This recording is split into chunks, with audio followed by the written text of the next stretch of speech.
sisira okugaggawala etambula etya okufiirwa n'okugaggawala baneiba bali mu ntamu emu nnyanya na butungulu. Wano oli mu kufuna, wano ofiirwa, oli mu kufuna, wano ofiirwa. Kati bw'obeera ne mindset nga yakufuna kwokka, okugaggawala kukulema.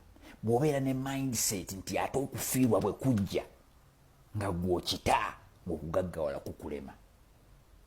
So beera ng'oli olina open mindedness eyo. Ffe tukimanyi nti tukeera ku makya ne tukola, ne buli lwe tubikkula ebitabo biti nga mulimu okufiirwa tuga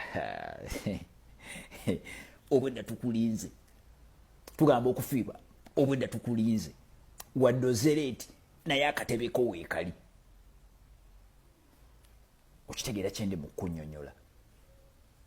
So saagala obeere ng'otambula mu bulamu bw'ensi eno ng'olowooza nti gwe buli lw'ofiirwa baba baakuloga, nti gwe ebibyo bibeera byakufuna bufunyi mbu kubanga oli mwana wa Yesu. Apaana, genda opime sayizi y'omusumaali, genda opime sayizi y'omusumaali gye baakuba mu magulu ga Yesu.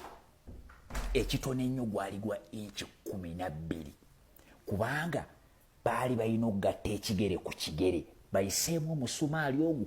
Abasajja abaakomerera Yesu baali tebaagala kwejalabya.